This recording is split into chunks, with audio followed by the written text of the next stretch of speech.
अस्सलाम वालेकुम। अस्सलाम नमस्ते सत श्री अकाल। उम्मीद करता हूँ फिट होंगे, बेहतरीन होंगे, अपनी लाइफ अच्छे से एंजॉय करोगे हम तीनों की तरह। श्री कृष्ण और एपिसोड 1 है और पार्ट 3 है। लाइक शेयर सब्सक्राइब कर दें। स्ट्रेट चलते हैं वीडियो की तरफ। इनका नाम है राणा मोहम्मद अली, मोहम्मद समीर खोखर। भले सत्यानिक पास हो गया। स्टार्ट। यदि परीक्षित का रहना काल की गति में रुकावट है, तो संभव है कि परीक्षित के न रहने का समय आ गया हो। ओ विधाता जाने, किंतु वीर पुरुष मृत्यु के भय से अपने संकल्प का त्याग नहीं कर देते। तो हे कलयुग, तुम हमारे राज्य की सीमा से बाहर निकल जाओ। राजन, काल तो सार्वभौम है, वो किसी सीमा को नहीं मानता। मानना पड़ेगा। हमारा ब्रह्माव्रत धर्म और सत्य का निवास स्थान है। इस ब्रह्माव्रत से बाहर रहना होगा तुम्हें, अन्यथा आज विधाता भी देख लेंगे कि महारथी अर्जुन के पौत्र, जिसकी गर्भ में रक्षा स्वयं भगवान श्री कृष्ण ने की थी, उसके बाणों में इतनी शक्ति है कि वो कलयुग का समूल नाश कर सकता है।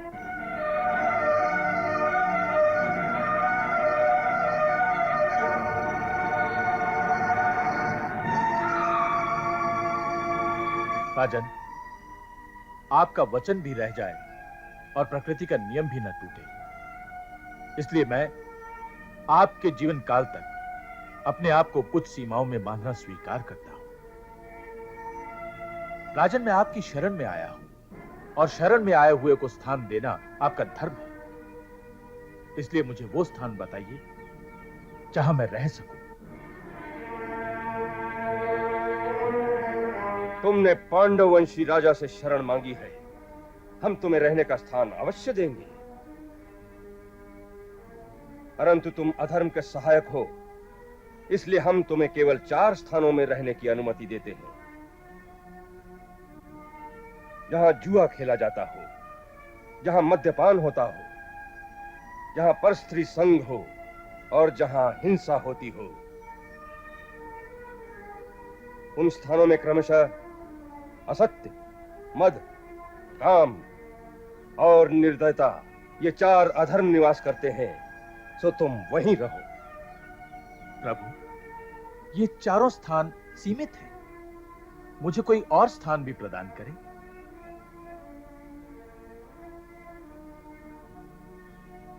अच्छी बात है, क्योंकि धन में रजोगुण का वास है, सो तुम सोने में भी रह सकते हो। जो आज्ञा प्रभु।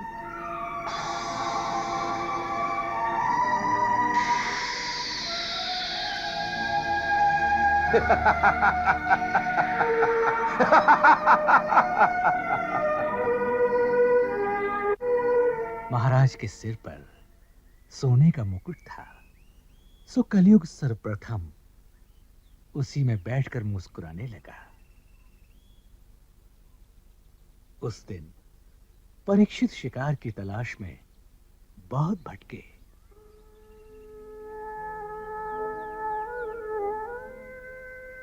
भूख और प्यास के मारे उनका बुरा हाल था।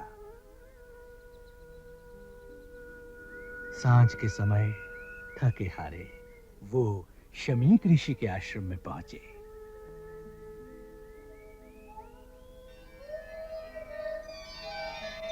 ऋषि उस समय समाधि में ब्रह्मलीन थे।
जल तक नहीं पूछा।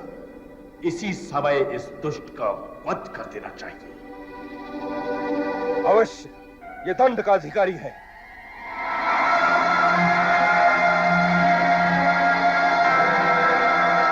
परंतु राजा ने गूढ़ संस्कारों के कारण अपने आप को उस पाप से रोक लिया।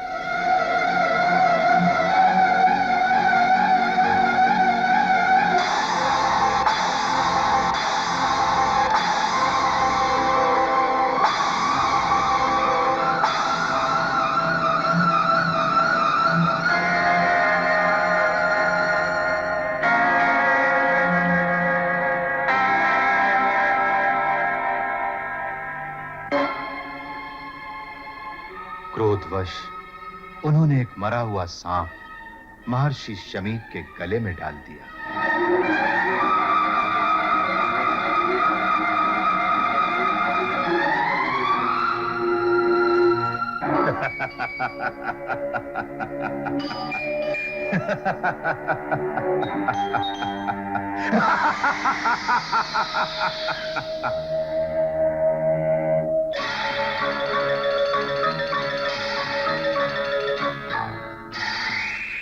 उस शमीक मुनि का पुत्र श्रृंगी बड़ा तेजस्वी बालक था। वो उस समय नदी में नहा रहा था। दूसरे ऋषि कुमारों ने वहां जाकर उसे सारा वृत्तांत सुनाया कि किस प्रकार एक राजा ने उसके पिता का तिरस्कार किया है।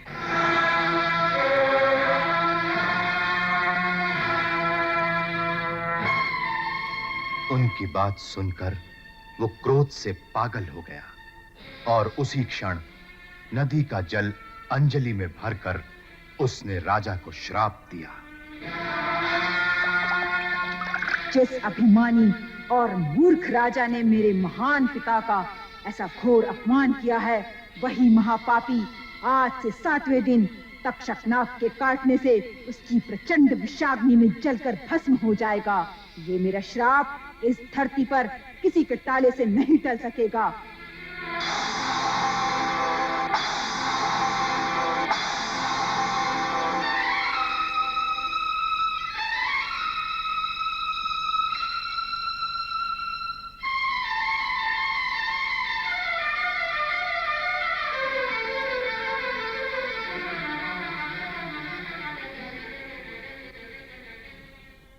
ये विनोद मेरे साथ किसने किया? गुरुदेव, कोई राजा आया था। कोई राजा? हाँ, किसी घमंडी, क्रूर और महापापी राजा ने ये दुष्कर्म किया है, परंतु वो इसका दंड अवश्य भोगेगा। मैंने उसे भयंकर श्राप दिया है। श्राप? हाँ पिताश्री, आपका जो अपमान करेगा वो उस पाप का दंड अवश्य पाएगा।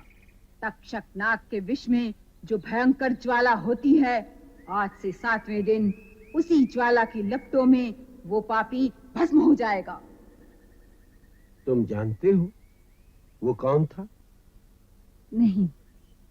बिना जाने ही दंड दे दिया?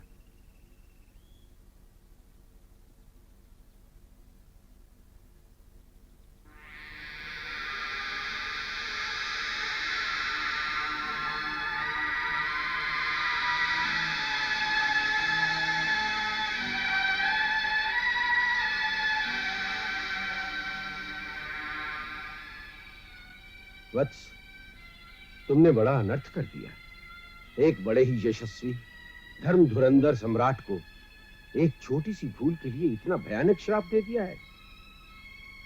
वो परम भक्त, गौ और ब्राह्मणों की रक्षा करने वाले, अपनी प्रजा को संतान की भांति पालने वाले ऐसे राजऋषि हैं जिनका सम्मान देवता भी करते हैं। मूर्ख बालक, ऐसे राजा के न रहने पर जो संसार में अनाचार फैलेगा, वैदिक आर्य धर्म का लोप हो जाएगा, लोग वर्ण संकर हो जाएंगे। इस पाप में तुम्हारा भी भाग गिना जाएगा। तुमने ये सब सोचे बिना श्राप देकर यह सिद्ध कर दिया है कि कच्ची बुद्धि वाले को अधिक शक्ति नहीं देनी चाहिए।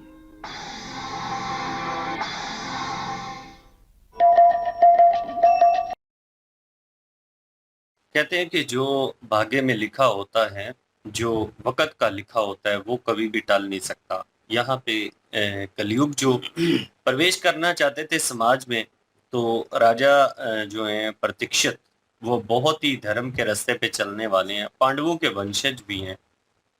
लेकिन कहते हैं ना कि गलती जब कलयुग ने करवानी होती है तो भाई वो करवा लेता है, क्योंकि समय जो है ना, कहते हैं कि इसका काल जो है वो कोई नहीं टाल सकता।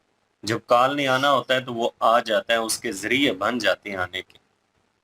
यहाँ पे कलयुग ने जब इजाज़त माँगी रहने की, तो महाराजा जो प्रतीक्षित हैं, उन्होंने इजाज़त तो दी, लेकिन उन्होंने इजाज़त चंद जगहों पर दी। उन्होंने कहा है कि जहाँ पे जुआ खेला जाता है, मतलब जितने भी अधर्म के काम होते हैं, अहिंसा होती है, उसके बाद घमंड, गुरूर, तकब्बर, फितना, फसाद, ये सारी चीज़ें जहाँ पे हैं, जहाँ पे निवास करती हैं, तुम वहाँ पे जाके रह सकते हो। तो उसने कहा मुझे और भी कोई जगह चाहिए, कोई और भी जगह बताइए मुझे, मैं कहाँ पे रह सकता हूँ? तो महाराज जो हैं उन्होंने कहा कि अच्छा चलो फिर ऐसा करो कि तुम सोना जो है ना उसमें भी निवास कर सकते हो। अब महाराज जो हैं वो भूल चुके थे कि उन्होंने जो मुकुट पहना हुआ है वो भी सोने का है।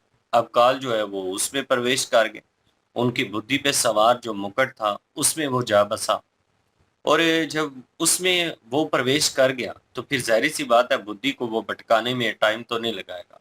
अब यहाँ पे महाराज प्रतीक्षित जो हैं उनको भूख और प्यास लगी, शिकार भी नहीं मिला, और एक ऋषि जो हैं वो तपस्या में अलीन थे, उनके पास आए तो वो समाधि में थे, और उनको जो आवाज़ें लगाई गई हैं वो आवाज़ें उन्होंने नहीं सुनी। महाराज को प्यास लगी थी, पानी मांगा, महर्षि ने नहीं सुना। क्रोध में आके जब काल जो है उन्होंने बुद्धि को भ्रष्ट किया, लेकिन फिर भी महाराज प्रतीक्षित जो हैं वो अपने जज्बात पर कंट्रोल करने में कामयाब हुए। महर्षि जो है उनका वध नहीं किया, हालांकि उल्टे पुल्टे ख्यालात ज़हन में आए कि ये देखें जी कि ये आपका अपमान है कि आपको पानी नहीं दिया गया। एक ऋषि होने के नाते इसका फर्ज है कि आपकी ये जो है ना वो पानी दे, आपकी सेवा करे, क्योंकि आप महाराज हैं। तो ये सारे ख्यालात जो है ना घमंडी, ये ज़हन में लेकर आने वाला कौन होता है? काल। तो काल से बचने का यही तरीका है कि अपने जज्बात अपने कंट्रोल में रखें।